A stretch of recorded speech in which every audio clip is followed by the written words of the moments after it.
الله من الشيطان الرجيم بسم الله الرحمن الرحيم الحمد لله والصلاة والسلام على رسول الله وعلى آله وصحبه ومن والاه ما بعد فقد قال الله سبحانه وتعالى في القرآن الكريم بسم الله الرحمن الرحيم إن الله وملائكته يصلون على النبي يا أيها الذين آمنوا صلوا عليه وسلموا تسليما اللهم صل على سيدنا محمد وعلى آل سيدنا محمد وبارك وسلم الصلاة والسلام عليك سيدي يا رسول الله وعلى آلك وأصحابك سيدي يا حبيب الله।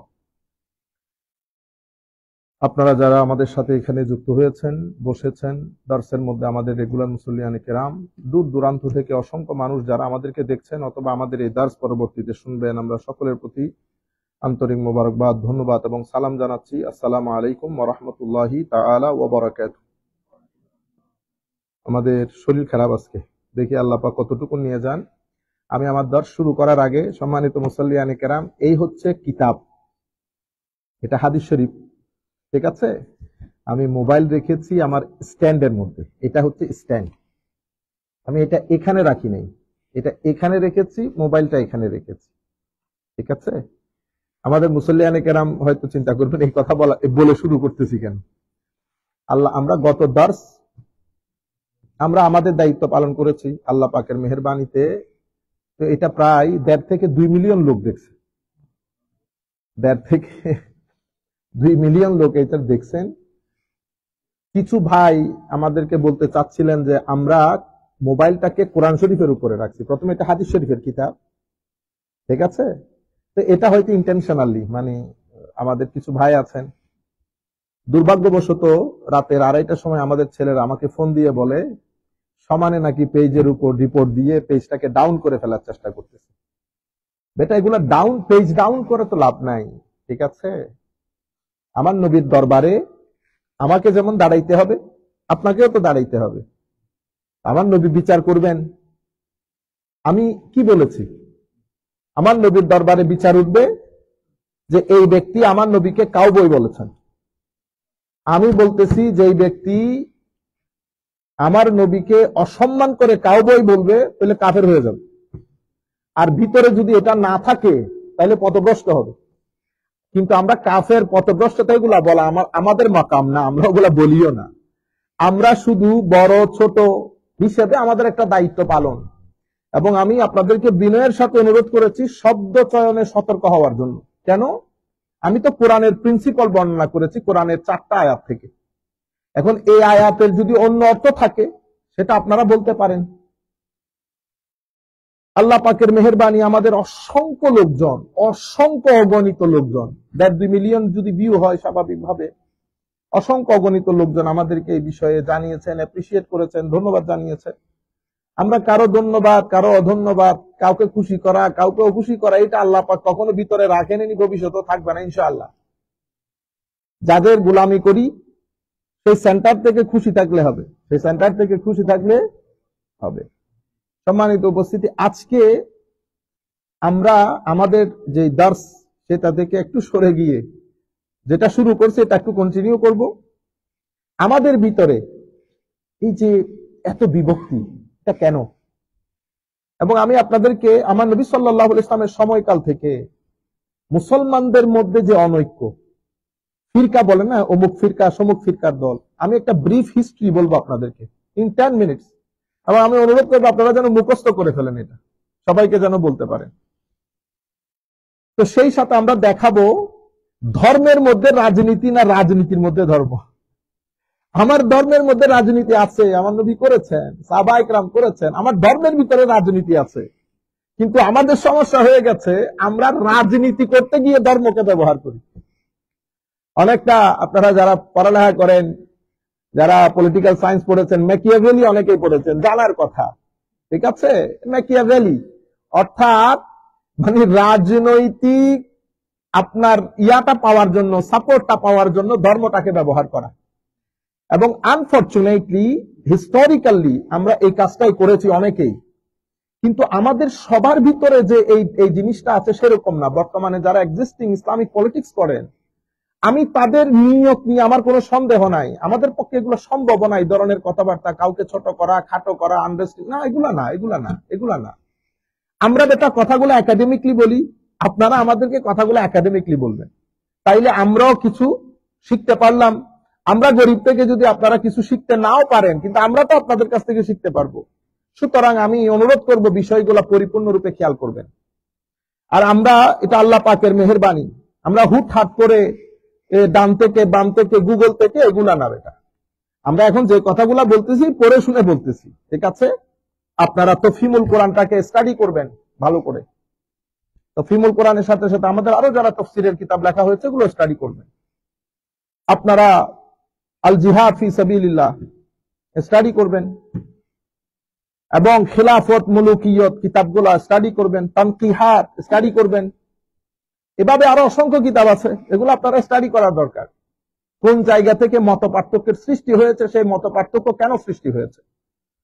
আমরা এখন শুধুমাত্র আপনাদেরকে যে শব্দ চয়ন কেন বলেছি যে সতর্ক হন। আপনারা জানেন আল্লাহ রাব্বুল আলামিন হযরত আদম আলাইহিস সালামকে যখন সৃষ্টি করেছেন, সৃষ্টির পরবর্তী পটভূমি কি হয়েছে আপনারা খুব ভালো করে জানেন। সিজদা করতে বলা হয়েছে, সিজদা করে নাই একজন, বাকি সবাই সিজদা করেছে, আপনারা তো এটা জানেন। তো শয়তান সিজদা করে নাই, সিজদা না করার কারণে আমার আল্লাহ বলেছেন তুমি এখান থেকে বের হয়ে যাও, রাজিম, অভিশপ্ত, তুই বের হয়ে যা এখান থেকে। আচ্ছা, শয়তান যখন বের হয়ে যাচ্ছে, আল্লাহ যখন তাকে বের হয়ে যেতে বলেছে, শয়তান কিন্তু আল্লাহর অস্তিত্বকে অস্বীকার করে নাই। সে তো আল্লাহকে ভালো করে চেনে, জানে আল্লাহ যে কাদের, সেটাও সে বিশ্বাস করে। আচ্ছা, শয়তানকে বের হয়ে যাওয়া বলতে কি কারণে বলেছে আল্লাহ বের হয়ে যেতে? সিজদা না করার কারণে। এখন এই যে সিজদা না করা, এটা আমার এক ভাইকে জিজ্ঞেস করলে উনি বলবেন আল্লাহর আদেশ অমান্য করেছে, ঠিক আছে? কিন্তু আমি আপনাকে বলবো না, আল্লাহর আদেশ তো অমান্য হয়েছে। আল্লাহর আদেশ অমান্য করার কারণে যদি শয়তান হয়ে যায়, তাহলে তো বাংলাদেশে পৃথিবীতে আপনি মানুষ খুঁজে পাবেন না। আমি আল্লাহর আদেশ কয়টা মান্য করি, বাকি আপনাদেরকে বাদ দিলাম। হায় হায়, আমরা যদি নিজেদেরকে দেখি, আমরা তো কোন আল্লাহর কোন আদেশ আমরাই মান্য করি না, আপনাদের কথা কি বলবো? তাহলে তো আমরাও রজিম।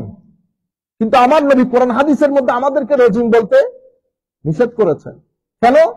আমার আল্লাহ বলছেন, বান্দা গুনাহ যদি পাহাড় সম হয়, এবং সেই পাহাড় সম গুনাহ নিয়ে যদি 2 হাত তুলে দিস, আমি ক্ষমা করে দেব, আমি তোর গুনাহ দেখবো না। তখন আল্লাহর অবাধ্য করার পরে আল্লাহ আমাকে ক্ষমা করে দিচ্ছেন, শয়তানকে কেন ক্ষমা করলো না? আপনি ভুল করছেন, আরেকবার রিথিং করেন। এখানে আল্লাহর আদেশ অমান্য তো হয়েছে, মূল বিষয় যেটা ঘটেছে সেটা হচ্ছে একজন নবী যিনি সমস্ত কুল কায়নাতের মানব কুলের পিতা, ওনার শানে বেয়াদবি হয়েছে। কি হয়েছে? বেয়াদবি। কেন? কারণ আপনি বলেছেন আমি সিজদা করব না, লা আসজুদ। কি বলেছেন? লিবাসার, আমি কোন বাশারকে সিজদা করব না। সে তো মিথ্যা বলে নাই, আদম আলাইহিস সালাম তো বাশার, ঠিক না? আল্লাহ তো নিজেই বলতেছেন ইন্নী খালিকুন বাশারা, আমি বশর সৃষ্টি করতেছি। তো সে তো মিথ্যা বলে নাই, কিন্তু সে বলছে আমি আদম বাশারকে সিজদা করব না। কেন? কারণ সে বুঝাতে চেয়েছে সৃষ্টিগতভাবে আদম তুলনামূলকভাবে শয়তানের চেয়ে তার দাম, স্ট্যাটাস কম। কারণ আমি আগুনের তৈরি, আগুন ঊর্ধ্বমুখী, সে মাটির তৈরি। সুতরাং আগুনের তৈরি আমি, মাটির তৈরি আদমকে সিজদা করতে পারবো না। আপনি খুব ভালো করে চিন্তা করেন, ফিলোসফিটা, ইমোশনটা বোঝার চেষ্টা করেন। সে আদম আলাইহিস সালামের শানে বেয়াদবি করেছে। আপনি চিন্তা করে দেখেন, এত বেয়াদবি, এত অবাধ্যচরণ আমার নবীর জমানায় কাফেরের অভাব ছিল, অনেক কাফের। ওহুদের প্রান্তরে, বদরের প্রান্তরে আমার নবীর সাথে যুদ্ধ করতে এসেছেন 1000, ওহুদের প্রান্তরে 10,000, সবাই তো মুশরিক কাফের, ঠিক না? কিন্তু সবার শানে আয়াত নাজিল করেন নাই, তাব্বাত ইয়াদা আবি লাহাব বলেন নাই, বলেছেন? বলেন নাই। সবাইকে আমার নবী আমার আল্লাহ বলেন নাই উতুল্লিন বাদা জালিকা জানিন, এই অবাধ্য, এরপরে একে তো বেয়াদব, দ্বিতীয়ত হচ্ছে পিতাহীন। এই কথা আমার আল্লাহ কিন্তু সকল মুনাফিকের ক্ষেত্রে বলেন নাই। এদেরকে কেন বলেছে? একটা হচ্ছে অবাধ্যচরণ, কথা না শোনা, আর একটা হচ্ছে বেয়াদবি করা। আবু লাহাবের সমস্যা ছিল সে আমার নবীর শানে বেয়াদবি করে ফেলেছে। এই কারণে আমার আল্লাহ তাব্বাতে, আমি শুধু আপনাদেরকে আদব আর বেয়াদবি জিনিসটা বুঝাইতে চাচ্ছি, এটা আপনারা বুঝার চেষ্টা করেন যারা দূর দূরান্ত থেকে দেখতেছেন। তাইলে শয়তানকে আমার আল্লাহ যখন বের করে দিলেন, কি কারণে দিলেন? আপনি আমার এই কথার সাথে দ্বিমত পোষণ করতে পারেন, কিন্তু আপনি দ্বিমত পোষণ করলে লজিক্যালি করতে হবে, ঠিক আছে? তা আমি আপনাদেরকে বলতেছি, অবাধ্যচরণ হয়েছে, কিন্তু মূল ঘটনা ঘটেছে বেয়াদবি। রজিম হওয়ার পেছনের মূল কারণ বেয়াদবি। কার শানে? সমস্ত মানব কুলের পিতা, আমার আপনার সকলের নবী হযরত আদম আলাইহিস ইসলামের শানে। আপনি আদম আলাইহিস ইসলামকে ডিফেম করেছেন, তার শানকে সংকুচিত করেছেন, তাকে আন্ডার এস্টিমেট করেছেন। আচ্ছা, তো শয়তানকে যখন বের করে দিছে, সে আল্লাহর দরবারে ফরিয়াদ জানাচ্ছে। আচ্ছা, সে যদি আল্লাহকে না মানত, সে যদি আল্লাহকে ক্ষমতাবান না জানতো, সে কি আল্লাহকে বলতো যে আপনি আমাকে কিয়ামত পর্যন্ত বাঁচার একটা তৌফিক দেন? সে আকীদা তো তার পাক্কা যে আমার আল্লাহ সৃষ্টিকর্তা, আল্লাহ মালিকুল মুলক, খালেক, ফাআলুল লিমা ইউরিদ। সে বলছে আনজিরনি ইলা ইয়াউমি ইউবআসুন, কিয়ামত পর্যন্ত একটা সুযোগ দেন, আমি যেন বাঁচি। আমার আল্লাহ বলছেন ফা ইন্নাকা মিনাল মুনজারিন, দিলাম তোরে, তুমি কিয়ামত পর্যন্ত থাকবা, তোমাকে মোহলত দেওয়া হলো, সুযোগ দেওয়া হলো। এখন সে আমার আল্লাহকে বলতেছেন কি দেখেন, ফাবিমা আগওয়াইতানি লাআকউদান্না লাহুম সিরাতাকাল মুস্তাকিম, যেহেতু আপনি আমাকে পথভ্রষ্ট করেছেন। বুঝতে পেরেছেন? তো আমরা কি করি, আহলুল হকরা কি করে, আমরা বলি না সবসময় আল্লাহ যা ভুল হয়েছে এটা আমার কারণে হয়েছে, যা কিছু শুদ্ধ হয়েছে এটা আপনার তৌফিকের কারণে হয়েছে। এটা আহলুল হক। এরা কি করে, এরা মন্দ জিনিসকে নিজের দিকে নিয়ে আসে, ভালোগুলাকে আল্লাহর দিকে নিসবত করে। এই কি করেছে, এ বলছে ফাবিমা আগওয়াইতানি, যেহেতু আপনি আমাকে পথভ্রষ্ট করেছেন, লাআকউদান্না লাহুম সিরাতাকাল মুস্তাকিম, আমি আপনাকে চ্যালেঞ্জ করছি। কত বড় বেয়াদব দেখছেন? অবাধ্যের কথা তো এরকম না, এই বেয়াদব বলে এই কথাগুলো বলতেছে। আমি আপনাকে বুঝাইতে চাচ্ছি বেয়াদবি জিনিসটা। সে বলতেছে যেহেতু আপনি আমাকে পথভ্রষ্ট করছেন, আমিও আপনাকে চ্যালেঞ্জ করছি, আমি সিরাতুল মুস্তাকিমের উপরে বসে যাব। আচ্ছা, বসার পরে কি করব? সুম্মা লাআতিয়ান্নাহুম মিন বাইনি আইদিহিম ওয়া মিন খালফিহিম ওয়া আন আইমানিহিম ওয়া আন শামাইলিহিম ওয়া লা তাজিদু আকতারাহুম শাকিরিন। আমি আপনার বান্দাদেরকে, তাদেরকে, বনি আদমকে সামনে থেকে, পিছন থেকে, ডান থেকে, বাম থেকে আক্রমণ করব। ওয়া লা তাজিদু আকতারাহুম শাকিরিন, আপনি তাদের বেশিরভাগকে কৃতজ্ঞতা বোধ সম্পন্ন ব্যক্তিদের মধ্যে খুঁজে পাবেন না, তারা অকৃতজ্ঞ কাফেরে পরিণত হবে বেশিরভাগ লোক। এটা তার চ্যালেঞ্জ, শয়তানের চ্যালেঞ্জ। কোথায় বসে থাকবে? সিরাতুল মুস্তাকিমের উপরে বসে থাকবে। এখন আপনি আমি সারাদিন কি বলি? ইহদিনাস সিরাতাল মুস্তাকিম, আল্লাহ আমাকে সরল সোজা সঠিক পথ দেখাও। আমরা বলি আল্লাহ আমাকে সরল সোজা সঠিক পথে চলার তৌফিক দান করো। দুইটাই কথা। আপনি বলেন দেখাও, আমি বলতেছি আল্লাহ দেখাইলে হবে না, শুধু বড় কুতুব বসে আছে ওখানে। সুতরাং আপনি আমাকে তৌফিক দান করেন, আমি যেন কি করে ফেলি, এটা আমার ডেস্টিনেশনে পৌঁছে যায়। এই কারণে ইহদিনা, মাদ্রাসার যারা ছাত্র আপনারা বুঝার কথা, একটা হচ্ছে আরিনাল হক, ইহদিনা মানে আমাকে হকের রাস্তা দেখাও, আর একটা হচ্ছে ঈসাল ইলাল মতলুব, আমাকে আমার ডেস্টিনেশনের মধ্যে পৌঁছিয়ে দাও। তো আমরা আল্লাহর দরবারে ফরিয়াদ করি ইহদিনাস সিরাতাল মুস্তাকিম, আল্লাহ আমাদেরকে সিরাতুল মুস্তাকিমে পৌঁছিয়ে দেন। ঠিক আছে, এখন আমি নিজে যাব না, আর কিভাবে যাব? কমনলি এখন আমাদের সমস্যা কই, আপনিও সিরাতুল মুস্তাকিম চাচ্ছেন, আমিও সিরাতুল মুস্তাকিম চাচ্ছি, ও বলতেছে আমি বসা আছি, আমি কি কাজ করব? তুমি যখন সিরাতুল মুস্তাকিমে আসবে, আমি তোমাকে ডান থেকে, বাম থেকে, সামনে থেকে, পিছন থেকে আক্রমণ করব। এখন আমরা একবার দেখে নেই, হায় হায়, মুফাসসিরিনে কেরাম কি বলেন? ডানের আক্রমণ, বামের আক্রমণ, এটা কি আক্রমণ? কি বন্দুক নিয়ে যুদ্ধ করবে আপনার সাথে? না। তার কাজ কি? তার কাজ হচ্ছে ইউওয়াসউইসু ফি সুদুরিন নাস মিনাল জিন্নাতে, তার কাজ হচ্ছে এমনি করে একটু ওয়াসওয়াসা ঢেলে দেওয়া আপনার ভিতরে। আচ্ছা, মুফাসসিরিনে কেরাম এই আয়াতের তাফসীর করতে গিয়ে বলছেন ক্বালা আলী ইবনে আবি তালহা ইবনে আব্বাস রাদিয়াল্লাহু তাআলা আনহুমা, হযরত আব্দুল্লাহ ইবনে আব্বাস থেকে হযরত আলী বিন আবি তালহা বর্ণনা করছেন, হযরত আব্দুল্লাহ ইবনে আব্বাস রাদিয়াল্লাহু তাআলা আনহু তাফসীর করছেন সুম্মা লাআতিয়ান্নাহুম মিন বাইনি আইদিহিম, অতঃপর আমি তোমাদেরকে সম্মুখ ভাগ থেকে, তো সম্মুখ ভাগ থেকে শয়তান যখন আক্রমণ করবে এটা কিসের উপর হবে?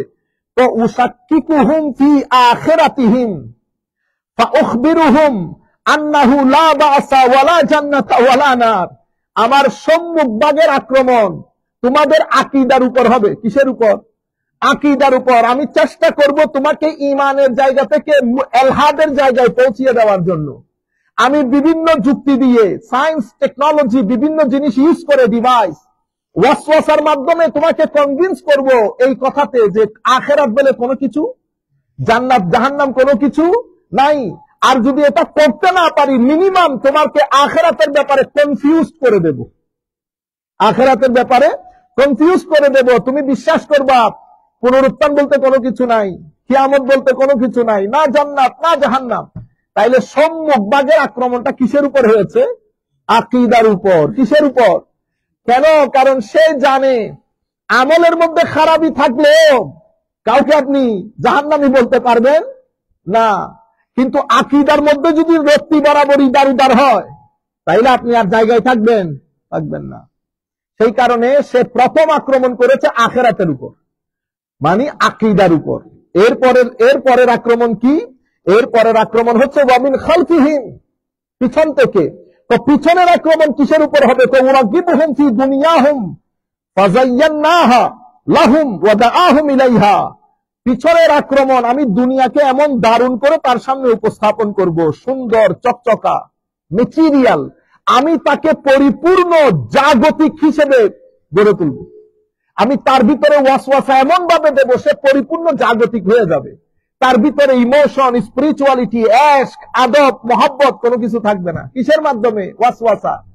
আমি Facebook, YouTube, Google, school, college, বন্ধু বান্ধব এগুলা ব্যবহার করে আমি, কারণ ওয়াসওয়াসা তো শয়তান দেবে বলতে ওর রিপ্রেজেন্টেটিভ দুই জায়গার, মিনাল জিন্নাতে ওয়ান নাস, জিন্নাত থেকেও আছে, নাস থেকেও আছে।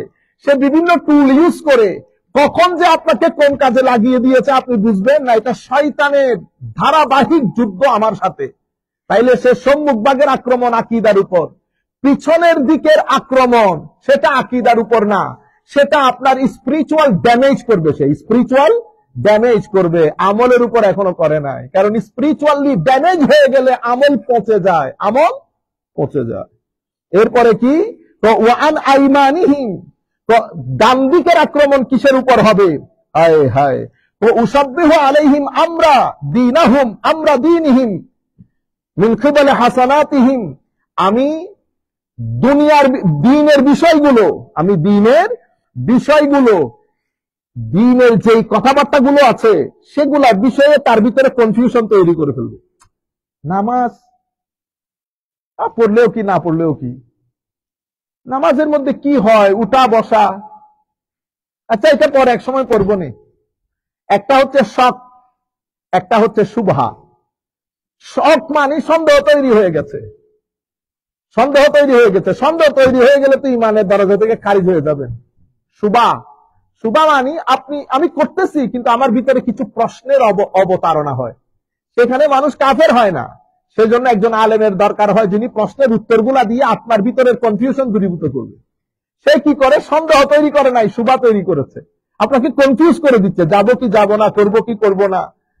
দূর মিলাদুন নবী অনেকে বেদাত বলে, দফা করো। ঠিক আছে, আপনাকে কনফিউজ করে দিয়েছে।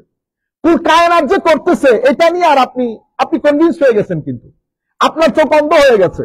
আপনি নিজেকে নিজে প্রশ্ন করেন নাই যে যদি এরকমই হয় তো আল্লামা ফুলতলি সাহেব তো বড় আলেম, তো ওনার বুঝে আসে নাই? মুফতি মুহাদ্দিস হাবিবুর রহমান সাহেব বুঝে আসেন নাই?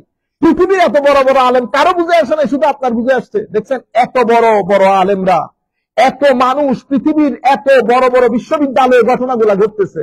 আমি যে রবিউল আউয়াল শরীফের কথা বলছি, কিন্তু আপনি কনভিন্স হতে পারতেছেন না। কেন? কারণ কেউ একজন আপনার ভিতরে শুভা ঢুকাইছে, মিনাল জিন্নাতে ওয়ান নাস। মূল কাজটা কে? ওই শয়তানের চ্যালেঞ্জ। আচ্ছা, এরপরে কি বলেছে? ওয়ান শিমালিহিম, তো শিমালিহিম বলে মানে আমি বাম দিক থেকে আক্রমণ করব। তো বাম দিকের আক্রমণ কি? তো আমি গুনাহগুলাকে, দুনিয়াকে, অশ্লীলতাকে তার জীবনের স্বর্ণালঙ্কার বানিয়ে দেব। ঠিক আছে, সে অশ্লীলতা থেকে বের হইতে পারবে না। চমকের উপর চমক, অ্যাট্রাকশনটা আমি এমন ভাবে ডিজাইন করবো তার সামনে, ওখান থেকে বের হয়ে আসতে পারবে না। তাইলে শয়তানের এই আক্রমণ, শয়তান নিজে বলতেছে আমি তাকে সামনে পেছনে ডানে বামে, আমার মাল্টি ডাইমেনশনাল আক্রমণ, সে আপনি আপনার বেশিরভাগ বান্দাকে সিরাতুল মুস্তাকিমের উপর দেখবেন না, এটা শয়তান বলতেছে। ঠিক আছে, সামনের আক্রমণটা আকীদার উপর, সামনের আক্রমণ আকীদার উপর। তো আকীদা কেমন আপনি দেখেন, সে তো শয়তান, নলেজে, বিদ্যায়, বুদ্ধিতে সে আপনি বুঝতেছেন না, আপনার রগে রগে হাঁটে, সে ওয়াসওয়াসা দেয়, সে বুঝে আপনাকে কোন জায়গা থেকে কি করলে আপনি সে সাকসেসফুল হবে। এখন এখানে তো শুধুমাত্র মুফাসসিরিনে কেরাম আখিরাতের ব্যাপারে আপনাকে কনফিউজ করে বলতেছেন, কিন্তু মনে রাখবেন আমাদের ঈমানের মধ্যে আমরা যখন কালমা পড়ি লা ইলাহা ইল্লাল্লাহ মুহাম্মাদুর রাসূলুল্লাহ সাল্লাল্লাহু আলাইহি ওয়াসাল্লাম, আমার আল্লাহ কোরআনে পাকের মধ্যে যখন আমার নবীকে তুলে ধরেছেন, আমার নবীকে যখন তুলে ধরেছেন প্রত্যেক জায়গায় আমার নবীকে আল্লাহ আল্লাহর সাথেই রেখেছেন, আমার নবীকে আল্লাহ আল্লাহর সাথেই রেখেছেন, কোন জায়গা থেকে আমার নবীকে আল্লাহ বাদ দেন নাই। আনফরচুনেটলি যেমন আমার আল্লাহ যখন বলেছেন, মনে আছে আমার নবী সাল্লাল্লাহু আলাইহি ওয়াসাল্লাম হিজরতের রাতে, হায় হায় আমি পাথর মারে নাই, হ্যাঁ, যাতে মুসলমানরা বের হয়ে যেতে পারে, পাথর মারছে কে? আমার আল্লাহ। কিন্তু আমার আল্লাহ কোরআন শরীফ, আমার নবী কিন্তু কোরআন শরীফের মধ্যে আমার আল্লাহ কি বলছে, আমার রামাইতা ইজ রামাইতা ওয়ালাকিন্নাল্লাহ রামা। হাবিব যখন এমনি মারছেন তখন আপনি মারেন না, আমি মারছি। আমি শুধু আমার নবীকে প্রেজেন্ট কিভাবে করেছেন সেটা বোঝানোর জন্য। আচ্ছা, এরপরে যেমন আল্লাহ, একটা হচ্ছে আল্লাহর সন্তুষ্টি, আমরা বলি না আল্লাহ এবং রসুলের সন্তুষ্টি। আপনি এখন তরুণ প্রজন্মের মাইন্ডসেটকে এমন ভাবে গড়ে তোলা হচ্ছে, রসুলের সন্তুষ্টি বললেই, আমি তো অনেক বড় বড় আলেমকে ভয় পেয়ে যেতে দেখছি, মানে রসুলের সন্তুষ্টি বললে আবার কি না কি হয়ে যায়। অনেকের মনে প্রশ্ন থাকে রসুলের সন্তুষ্টি, এটা তো, কারণ আপনি রেসালতকে খাটো করতে করতে আর খাটো করার জায়গা নাই, আপনি চিন্তাও করতে পারেন না রেসালতকে আল্লাহ কোন জায়গায় রেখেছেন। সেই জন্য আমি বলছি আমরা কোরআনে পাকের দিকে আসি। আল্লাহ কি বললেন দেখেন, আল্লাহু ওয়া রাসূলুহু, আল্লাহ এবং তার রসুল, আহাক বেশি হকদার, আইয়ুরদুহু যেন তাকে সন্তুষ্ট করা হয়। আল্লাহ এবং রসুল ইনকানু মুমিনিন, যদি আপনি মুমিন হন, তাহলে মুমিনিনের জন্য সবচেয়ে ইম্পর্টেন্ট হচ্ছে কাকে সন্তুষ্ট করা, আল্লাহ এবং রসুলকে। আল্লাহ নিজে বলতেছেন আল্লাহু ওয়া রাসূলুহু আহাক আইয়ুরদু, আইয়ুরদুহু, হুর মধ্যে মাদ্রাসার ছেলেরা বুঝবে, জমির তো ওয়াহেদের, জমির এক বচন মানে সর্বনাম এক বচন, আল্লাহু ওয়া রাসূলুহু জাত দুইটা মানে নাউন দুইটা, তো নাউন দুইটা হলে এখানে দরকার ছিল কি আহাকু আইয়ুরদু হুমা, আইয়ুরদু হুমা, প্রনাউনও দুইটা হবে, তাইলে দ্বিবচনে দ্বিবচনে ম্যাচ করবে।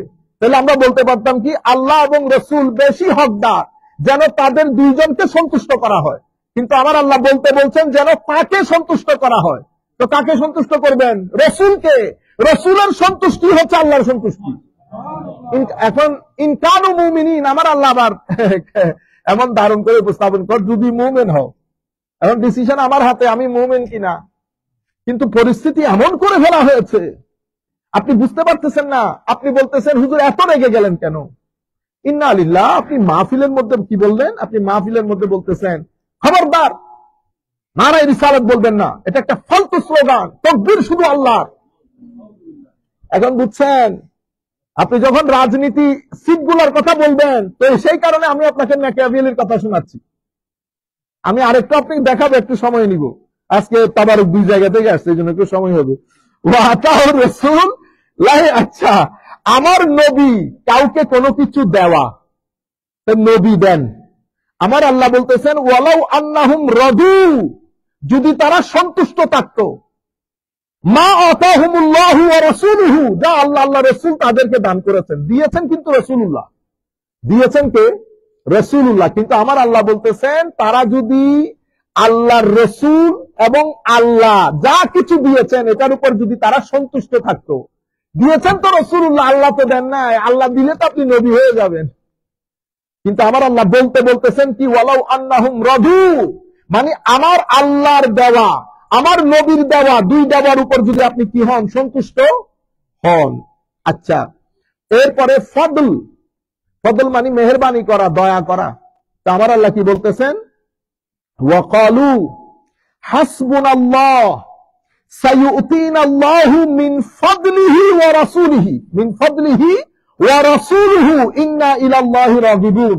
ওয়াকালু, তারা বলেছে, হাসবুনাল্লাহ, আমাদের ভরসা আল্লাহর উপর। সাইয়ুতিনাল্লাহু, অনতি বিলম্বে আল্লাহ এবং রসুল দয়া করে আমাদেরকে দেবেন। আল্লাহ এবং রসুল দয়া করে আমাদেরকে দিবেন। ইন্না লিল্লাহি ওয়া ইন্না ইলাইহি। তো এখন আল্লাহ রসুল দয়া করে দিচ্ছেন, আল্লাহ রসুলের সন্তুষ্টি, নবী দেওয়া মানে আল্লাহ দেওয়া। আচ্ছা, এরপরে ওয়ামা নাকামু ইল্লা আন আগনাহুমুল্লাহু ওয়া রাসূলুহু মিন ফাদলিহি। আল্লাহ এবং রসুল নিজ দয়ায় যখন আপনাদেরকে দিয়ে পয়সা আলা বানাই দিবেন। কার দয়া? আল্লাহ এবং আল্লাহ রসুল নিজের দয়ায়। আপনারা আমরা শানের রিসালাতকে একেবারে মানে আন্ডার এস্টিমেট করে দিলাম। আচ্ছা, এরপরে আনআমাল্লাহু আলাইহি ওয়া আনআমতা আলাইহি, আল্লাহ তাদের উপর নিয়ামত দান করেছেন। ওয়া আনআমতা আলাইহি, এবং আপনিও দান করেছেন ইয়া রাসূলুল্লাহ। তা আল্লাহর নিয়ামত এবং রসুলের নিয়ামত, আল্লাহর নিয়ামত এবং রসুলের নিয়ামত, এভাবে আপনি আগে আগে যাচ্ছেন। আমি তো সংক্ষিপ্ত করতেছি কারণ আমাকে আরেকটু সময় নিতে হবে। ইয়া আইয়ুহাল্লাযীনা আমানু লা তুকাদ্দিমু বাইনা ইয়াদাইল্লাহি ওয়া রাসূলিহি। মানুষ, আপনি সাহাবায়ে কেরাম আমার নবীর আগে একটা কাজ করে ফেলেছেন। আমার আল্লাহ বলতে কি বলছেন? হে মুমিন, লা তুকাদ্দিমু বাইনা ইয়াদাইল্লাহি ওয়া রাসূলিহি, আল্লাহ এবং আল্লাহ রাসূলের আগে আগে হাঁটিও না। তা আল্লাহর আগে কেউ হাঁটতে গেছে? আল্লাহর আগে আপনি হাঁটতে পারবেন? আল্লাহর কোন শেপ আছে? তো আমার নবীর আগে তো সব জায়গায় আল্লাহ এবং রসুল একসাথে রেখেছেন। আল্লাহ, আপনার সিনা কেন কেঁপে উঠলো না যখন আপনি ডিসএগ্রি করতে পারেন? আমি হলে বলতাম নারায়ে রিসালাত আমার এখানে বলিয়েন না, কারণ আমি নারায়ে রিসালাতের শব্দের সাথে দ্বিমত পোষণ করি। এটা হলে আমি আপনাকে বেয়াদব বলতাম না, কিন্তু আপনি লাখ জনতার সামনে, তরুণ প্রজন্মের সামনে, আপনাদের নেতা মন্ত্রীর চোখে পড়ে না এগুলা? চোখের মধ্যে আপনারা মালা দিয়েছেন। এই ব্যক্তি কথা বলতে বলতে সীমা লঙ্ঘন করতে করতে সীমারও সীমা লঙ্ঘন হয়ে গেছে। শানের রিসালাতে একটা ব্যক্তির সীমা কেঁপে উঠে নাই, কোন নেতা মন্ত্রীর সীমা কেঁপে উঠে নাই। আমার সাথে কারো দেখা হয় নাই, কোনো কিছু হয় নাই, কিন্তু আমি বলছি জ্বালাটা আপনার সীমায় লাগলো না কেন? আমি যদি এখন আবুল আলা মওদুদীর শানে কিছু বলি, আপনি পুরো বাংলাদেশ থেকে আমাকে ব্লক করে দেবেন। আমি চাই, আমি এটাকে নাজায়েজ মনে করছি না, কারণ আপনার নেতা। তো আপনার নেতার জন্য যে মহব্বত অন্তরে ধারণ করেন, সেটা আমার নবীর জন্য ছিল না, সেটা আমার নবীর জন্য হয় নাই। আল্লাহ এবং রসুল নাম একসাথে রাখলে বলে শিরক হয়ে যাবে। আপনি কোন পুকুরের মাছ? বাংলাদেশের লাখো কোটি উলামায়ে কেরাম, যাদের জুতা বহন করা পর্যন্ত আমাদের তৌফিকে নাই, এত বড় বড় উলামায়ে রাব্বানী, তারা এটাকে শিরক বলে নাই। 20-30 বছরে নির্দিষ্ট একটা দেশ থেকে কোটি কোটি টাকা নিয়েছেন, সেই টাকাগুলো দিয়ে ফাইন্যান্সিয়াল ইনস্টিটিউশন বানিয়েছি, তরুণ প্রজন্মকে চাকরি দিয়েছি, চাকরি দিয়ে দিয়ে আমাদের আইডিওলজির প্রমোটার বানিয়েছি। আপনি বলছেন আমরা দ্বীনের কাজ করছি, কেউ দ্বীনের কাজ করছেন না। প্রত্যেকে যার যার আইডিওলজি প্রমোট করছেন, প্রত্যেকে যার যার আইডিওলজি প্রমোট করছেন। আমি আপনাকে অন্তর থেকে বলছি, সম্মানের সাথে চিন্তা করে দেখবেন, আমিও মারা যাব, আপনিও মারা যাবেন।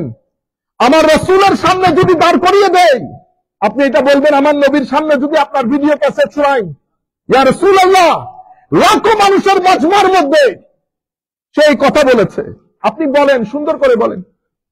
আদব নাই, লেখাপড়া করেন নাই, মাহফিলের মধ্যে লাখো জনতার সামনে এই আন্দাজে যারা কথা বলে, আমরা এদেরকে, আমি আর বললাম না শব্দগুলো, সেই কারণে ব্যবহারে, কথাবার্তায়, পরিবার, শিক্ষা সবকিছু তুলে ধরবেন জাতির কাছে। ভদ্রলোক গালি দিলেও সম্মান থাকে, ভদ্রলোক গালি দিলেও সম্মান থাকে। আল্লাহ রাব্বুল আলামিন আমাদের সবাইকে হেদায়েত দান করুন। আমি আপনাদেরকে যে কথাটা বলতে চাচ্ছিলাম, আমার আল্লাহ আমার নবীকে এভাবে প্রেজেন্ট করেছেন। শুধু এটা না, যেভাবে আমি আপনাদেরকে বলেছি, কোরআনে পাকের মধ্যে গত জুমার মধ্যে 2-3 জুমা আগে আলোচনা করেছি, এই যে আতিউল্লাহ আতিউর রসুল, আল্লাহর আনুগত্য, রসুলের আনুগত্য, আপনি কোন জায়গায় আল্লাহ শুধু নিজের আনুগত্য জিকির করেনি, কিন্তু অসংখ্য জায়গায় শুধু রসুলের আনুগত্যের কথা বলেছেন।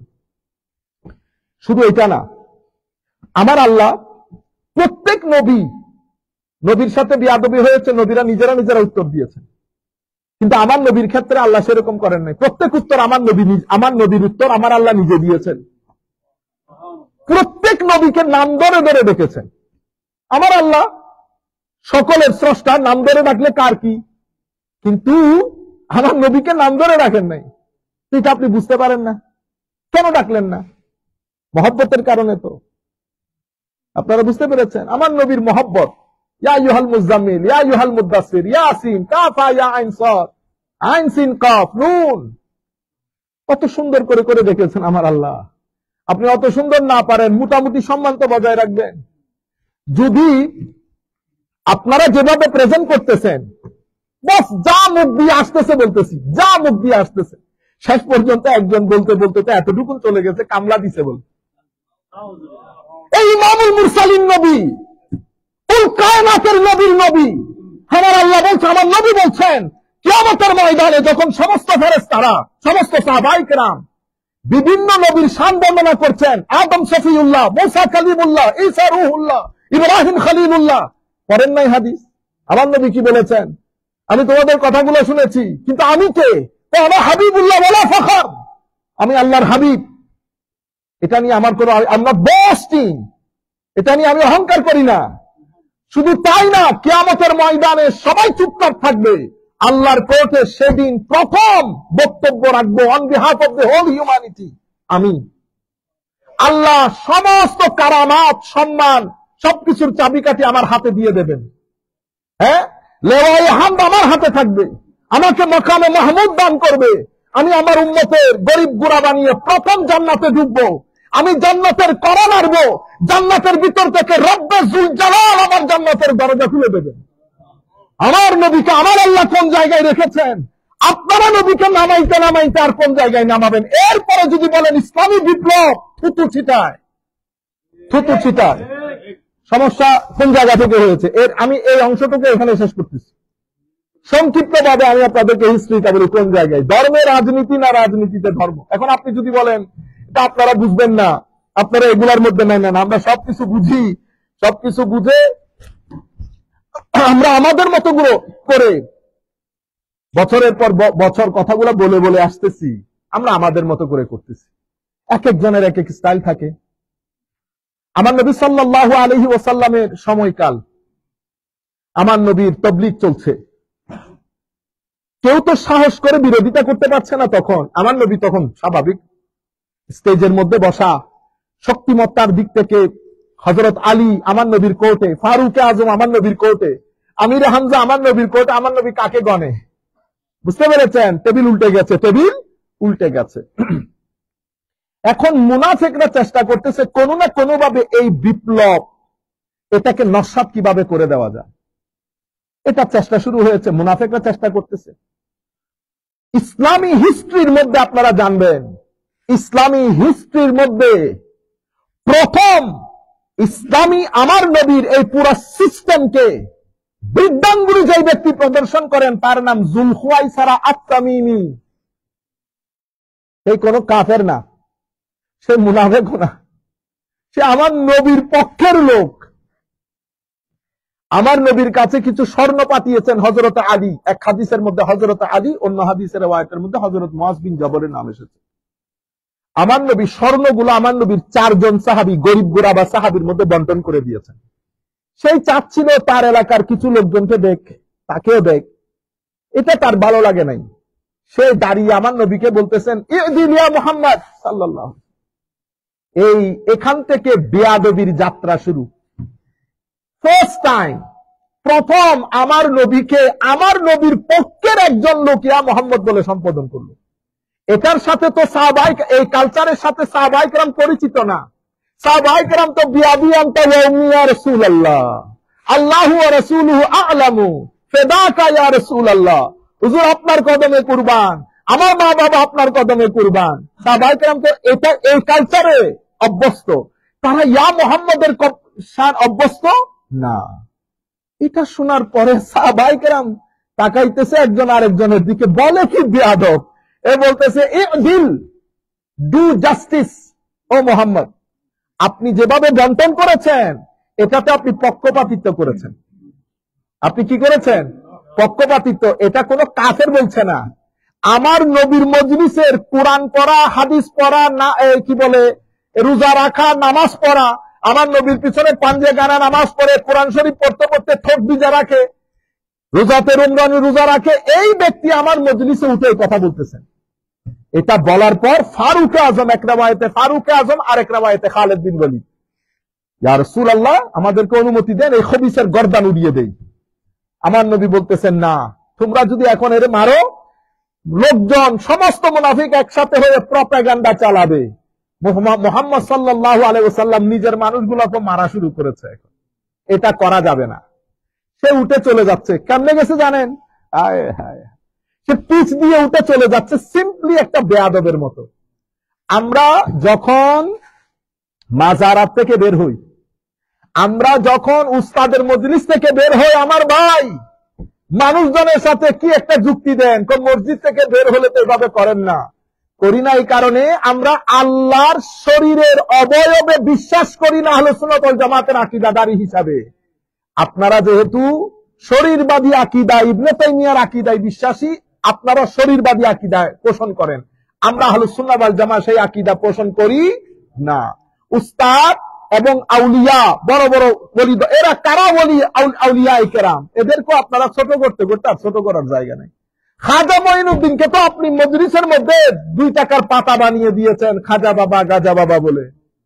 হ্যাঁ, 40 বছরের রাজনীতি, 40 বছরের রাজনীতি কতটুকুন সাকসেস হয়েছে আল্লাহ বিচার করবেন। এই ব্যক্তি একজন এসে কত লক্ষ মানুষকে মুসলমান বানিয়েছে, আপনি বিচার করে দেখবেন। সমালোচনা এইভাবে করে না। ভদ্র মানুষ এলমি, একাডেমিক এটিকেটস বজায় রেখে সমালোচনা করে। আপনি সমালোচনা করতে পারেন, আমরা বলি না। আমরা আমাদের লোকজনকে যেই পরিমাণ ক্রিটিসাইজ করি, সেই পরিমাণ ক্রিটিসাইজ আপনাদেরকেও করি না। আমরা হাঁটতে বসতে বলি না এই মাজার এগুলা বন্ধ, হ্যাঁ বলতেছি না, আপনাকে বুঝাইতে হবে না। আমরা আমাদের গুলো এভাবেই করি। আমি আপনাদেরকে যে জিনিসটা বলতে চাচ্ছিলাম, সেই ব্যক্তি পিচ দিয়ে চলে যায়। চলে যাওয়ার সময় এটা একমাত্র হাদিস, যেই হাদিসের মধ্যে একজন ব্যক্তির পুরো অবয়ব বর্ণনায় এসেছে। এই ব্যক্তি দেখতে কেমন ছিল, কপাল কেমন ছিল, দাড়ি কেমন ছিল, কাপড় কোথায় ছিল, পরিপূর্ণভাবে বর্ণনা এসেছে। কি বর্ণনা এসেছে জানেন? এর এই হাড্ডিগুলা ভিতরে ঢুকা ছিল, এর মাথা মুন্ডানো ছিল, এর পায়জামা একেবারে হাঁটুর একটু নিচে ছিল, বুঝতে পেরেছেন? চোখগুলা ঢুকা ছিল, এই হাড্ডি বের করা ছিল। এটা কোন হাদিসের মধ্যে এই ধরনের করে কোন ব্যক্তির অবয়ব বর্ণনায় আসে নাই। সাহাবায়ে কেরাম কেন করেছেন? আমাদেরকে বোঝানোর জন্য যে অবয়ব দেখে যেন কি না করে ফেলি, নিজেদেরকে সন্দেহের মধ্যে বা নিজেদেরকে কনফিউশনের মধ্যে না ফেলি। চলে গেছে এই ব্যক্তি, তার নাম যুলখুয়াইসার আত-তামিমি। আমার নবীর শানে বেয়াদবির বাজার গরম করে, প্রথম বেয়াদবির বাজার দরজা খুলেছে সে। এই যুলখুয়াইসার আত-তামিমি, এর সাথে তো কিছু লোক ছিল, এই বাইরের গ্রামগঞ্জের লোক ছিল। এগুলো আস্তে আস্তে তাদের মজলিসের মধ্যে যারা আসা যাওয়া করতো, ঐক্যবদ্ধ হতে হতে হযরতে ফারুক আযমের জমানায় তো মুখও খুলতে পারে নাই। উসমানে গনি রাদিয়াল্লাহু তাআলা আনহুর জামানায় যখন ফিতনা আস্তে আস্তে মাথা ছাড়া দিয়ে উঠছে বিভিন্ন মুনাফিকদের কারণে, সেই কারণে আজকেও যারা দেখবেন মুসলিম দুনিয়ার মধ্যে মুনাফিক বেশি, এরা ওই রক্ত বহন করে। যারা মুনাফিকের রক্ত বহন করে, মীর জাফর বলেন, মীর কাসেম বলেন, দেখবেন ওই পিছনের দিক থেকে গেলে আমার নবীর সাথে যারা মুনাফিকি করেছে ওই রক্ত। আচ্ছা, তারা উসমানে গনির জমানায় ঐক্যবদ্ধ হতে শুরু করেছে। শুরু করে করে করে করে প্রথমে তারা নিজেদেরকে উসমানিয়িন, আমরা উসমান রাদিয়াল্লাহু তাআলা দলের লোক। তো কি আপনাদের চাওয়া পাওয়া কি? আমাদের চাওয়া পাওয়া হচ্ছে এই পুরা হত্যাকাণ্ডের পেছনে হযরত আলীর হাত। কার হাত? হযরত আলী। বুঝতে পেরেছেন? তো এদেরকে আমরা কি বলি? উসমানিয়িন। এরা উসমানী। এই গুরুটা পরবর্তীতে মুসলিম মিল্লাত এদেরকে খারেজি বলে। কি বলে? খারেজি, খাওয়ারিজ। খারেজি শব্দটা খারাজা ইয়াখরুজু থেকে, বের হওয়া। তো খারেজি কেন বলছে? কারণ এরা মুসলিম মিল্লাতের মেইন স্ট্রিম থেকে কি হয়ে গেছে? বের হয়ে গেছে। এই খারেজি হযরত আলী রাদিয়াল্লাহু তাআলা আনহু যখন খেলাফতের দায়িত্ব গ্রহণ করেন, তখন এরা অফিশিয়ালি মুসলিম সোসাইটি থেকে বের হয়ে দূরে এক জায়গায় তাবু গেড়ে মুসলমানদের বিরুদ্ধে যুদ্ধের ঘোষণা করে। পলিটিক্যাল খারেজি কোন না আইডিওলজিক্যাল পার্টি ছিল না, এটা পলিটিক্যাল পার্টি ছিল, পলিটিক্যাল পার্টি। এখন আপনি ধর্মটাকে তাদের রাজনৈতিক স্লোগান কি ছিল জানেন? আল্লাহ বাদে কারো বিচার মানি না, আল্লাহ বাদে কারো বিচার মানি না, এটা ছিল তাদের রাজনৈতিক স্লোগান। লা হুকমা ইল্লা লিল্লাহ, আল্লাহ বাদে কারো হুকুম মানি না। এই শব্দটা, এই জন্য আমি কি বললাম আপনাদেরকে শুরুতে, রাজনীতিতে ধর্ম না ধর্মে রাজনীতি। আপনি আমার ধর্মের মধ্যে রাজনীতি আছে, কিন্তু আপনি এখানে লা হুকমা ইল্লা লিল্লাহ বলে আপনার রাজনীতির মধ্যে ধর্মটাকে ব্যবহার করছেন। আপনার একটা নির্দিষ্ট এইমের অবজেক্টিভ আছে, সেই এইমের অবজেক্টিভের মধ্যে হযরত আলী নাই, সাহাবায়ে কেরাম নাই, মেইন স্ট্রিম নাই, বের করে দেন সবাইকে, মার কাট। তাদের আকীদা কি? আপনি যদি নামাজ না পড়েন কাফের, আপনি যদি আল্লাহর হুকুম না মানেন কাফের। এই কাফেরের নিচে কোনো কি নাই, ঠিক আছে? জিহাদ জিহাদ জিহাদ চাই, জিহাদ করে বাঁচতে চাই। হে যুবক, আসো দলে দলে জিহাদ। কার বিরুদ্ধে জিহাদ? আরেকজন আমাদের লোকজন কতগুলো পাগল, হুসাইনের জন্য রক্ত দেব। আমি রক্ত দেওয়ার দরকার নাই, হুসাইনের মতো জীবনটাকে যাপন করো। হুসাইন মিথ্যা বলে নাই, তুমিও মিথ্যা বলিও না। হুসাইন কাউকে ঠকাই নাই, তুমিও ঠকাইও না। ও দুনিয়ার মধ্যে হুসাইনের মতো জীবন যাপন করতে পারছো না, মানুষকে বলো হুসাইনের জন্য জীবন দিয়ে দিবে। তোমারে বলছেন হুসাইন জীবন দিতে। আপনারা বুঝতে পারছেন? কারো জন্য জীবন দিয়ে না, আপনি ওনার মতো করে জীবনকে যাপন করেন, সোসাইটি এমনিতে পরিবর্তন হবে। আপনারা বুঝতে পারছেন? তো এখান থেকে মুসলমানদের মধ্যে প্রথম ফেরকা শুরু হয়। আমি এটা বোঝানোর জন্য আপনাদেরকে, প্রথম ফেরকা কারা? খারেজি। এটা কি ধরনের ফেরকা? এটা পলিটিক্যাল ফেরকা, পলিটিক্যাল সেক্ট। তো প্রথম মুসলমানদের সেক্টেরিয়ান প্রবলেমস এক্সপিরিয়েন্স করছে মুসলমানরা, কিন্তু হযরত আলী এদেরকে কাফের বলেন নাই। এটা আমাদের সকলের জন্য এখানে কি রয়েছে? নসিহত রয়েছে। জিজ্ঞেস করেছে, হুজুর এদেরকে আমরা কি বলবো? এরা আমার ভাই, আখুনা, আমাদের ভাই। এতক্ষণ পর্যন্ত গত প্রায়, আমি তকরির শুরু করেছি 2004 থেকে, আপনারা একদিনের বক্তব্য বের করতে পারবেন আপনাদেরকে আমি অসম্মান করে কথা বলছি। আপনি আমার নবীর শানে বেয়াদবি করবেন, আপনি বেয়াদব। আমি এর থেকে নিচে নামতে পারবো না, উপরে যাইতে পারবো, নিচে নামতে পারবো না। আপনি আমার নবীর শানে কাউবয় শব্দ ব্যবহার করবেন, আর আপনি ভালো ব্যবহার আশা করবেন, ইম্পসিবল। কিন্তু আমরা ওই যে কাফের হাবিজাবি গুলো আহলুস সুন্নাহ ওয়াল জামাতের কি না, কালচার না। তো বলতেছে এখন আমাদের ভাই বাগাউ আমাদের বিরুদ্ধে বিদ্রোহ করেছে, বাগাওয়াত করেছে, কিন্তু কাফের না। তারা আলাদা করে তাবু গেড়ে মুসলিমের মেইন স্ট্রিম থেকে হযরত আলীর বিরুদ্ধে যুদ্ধ ঘোষণা করেছে, হযরত আলীকে কাফের ফতোয়া দিয়েছে। হযরত আলীকে কাফের না বলে নাই এমন অনেক সাহাবীকে হত্যা করেছেন ওনারা। জবাই সংস্কৃতি, জবাই করে দেওয়া, এটার প্রথম, বুঝতে পেরেছেন, প্রথম মুসলিম উম্মতের সাথে প্রথম ইন্ট্রোডিউস করেন এরা, জবাই করে দেওয়া। বদরের যুদ্ধ, উহুদের যুদ্ধ, খন্দক, আপনি যুদ্ধগুলো বের করেন, কোন যুদ্ধে আমার নবীর সাহাবী কাউকে জবাই করেছে? আপনি জবাইয়ের কথা বলছেন। হযরত হারেসা রাদিয়াল্লাহু, কথা লম্বা হবে এজন্য আমি ওইদিকে যাচ্ছি না। হযরত হারেসা রাদিয়াল্লাহু তাআলা আনহু আমার নবী সাল্লাল্লাহু আলাইহি ওয়াসাল্লাম জুহাইনা গোত্রে পাঠিয়েছেন যুদ্ধের জন্য। তারা, আপনারা জানেন, বিদ্রোহ শুরু করেছে। হযরত হারেসা রাদিয়াল্লাহু তাআলা আনহুকে আমার নবী সেনা প্রদান করে পাঠিয়েছেন। উনি বলতেছেন, আমি আগের রাত আমাদের লোকজনকে হত্যা করতে দেখেছে কাফের মুশরিকরা। তারপরের দিন হত্যাকারীদের মধ্য থেকে একজনকে আমি পেয়েছি। পাওয়ার পর আমার সাথে এক আনসারী সাহাবী ছিল, আমি তাকে ঝাপটে ধরেছি। সে আমার অবস্থান দেখে বুঝতে পেরেছে সে মারা যাবে, কারণ আমি ডিসাইডেড টু কিল হিম। তখন সে বলেছে, আমি লা ইলাহা ইল্লাল্লাহ মুহাম্মাদুর রাসূলুল্লাহ পড়ছি, কলমা পড়ে ফেলেছে। কলমা পড়ার দের আনসারী সাহাবী স্টেপ ডাউন করেছে, আমি হত্যা করব না। কেন? আরে আমি নিজের চোখে দেখেছি গতকালকে সে তো গতকালকে করেছে, আজকে তো সে কলমা পড়ে ফেলেছে, কলমা সে ভয়ে পড়েছে। কিন্তু আনসারী সাহাবী বলতেছে তুমি করলে করতে পারো, বাট আমি এই কেসের মধ্যে নাই, আমি এই কেসের মধ্যে নাই, হত্যা করেছে। এই কথা তারা মদিনা শরীফ আসার আগে আমার নবীর দরবারে চলে গেছে। হারেসা এক ব্যক্তিকে কলমা পড়ার পরেও হত্যা করেছে।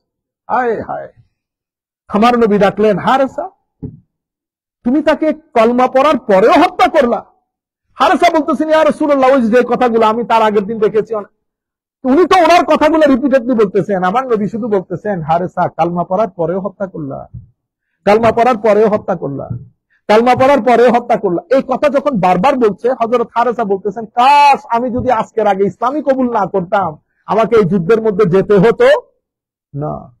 তখন বলতেছি, ইয়া রাসূলুল্লাহ, তখন আমার নবী বলতেছেন, হারেসা কিয়ামতের ময়দানে সে যদি কলমা নিয়ে আল্লাহর কোর্টে উঠে, তোমার জবাব কি হবে? কারণ উনি বলতেছেন, ইয়া রাসূলুল্লাহ ভয়ে বলছে।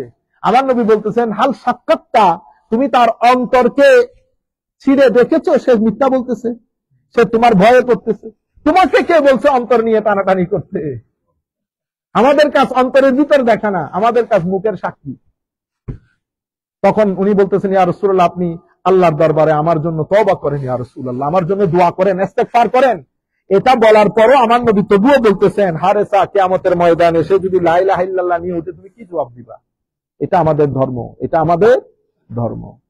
প্রথম এই খারেজি এদের এত উগ্র ছিল, আমার নবী হাদিসে পাক অসংখ্য হাদিসে এদের পরিচয় তুলে ধরেছেন। বুখারীতে, মুসলিমে সবাই অধ্যায়গুলোর মধ্যে রচনা করেছেন কিতাবুল খাওয়ারিজ, কিতাবুল খাওয়ারিজ, কিতাবুল খাওয়ারিজ, খারেজিদের অধ্যায়। সেই অধ্যায়ের মধ্যে আপনি অসংখ্য হাদিস পাবেন, যে হাদিসগুলোতে আমার নবী বলেছেন এদের নামাজ, এদের তাসবিহ, এদের কোরআনের তিলাওয়াত, এদের সবকিছু সাবি তোমাদের চেয়ে বেশি হবে, কিন্তু দিন থেকে তারা দূরে সরে যাবে। যেভাবে তীর ধনুক থেকে ছেড়ে দিলে ধনুক এক জায়গায়, তীর এক জায়গায়, ঠিক সেভাবে তারা দিন থেকে দূরে সরে যাবে। আপনারা বুঝতে পেরেছেন? আমার নবীর হাদিস। আচ্ছা, প্রথম সম্প্রদায় কি পেলেন? খারেজি। তাদের মৌলিক পরিচয় হচ্ছে হযরত আলীর প্রতি বুগজ রাখতেন, ঘৃণা। কিন্তু আমার নবী তো পূর্বে বলে দিয়েছেন, আলী, কোন মুমিন তোমাকে ঘৃণা করবে না, কোন মুনাফিক তোমাকে ভালোবাসবে না। পেয়ে গেছেন?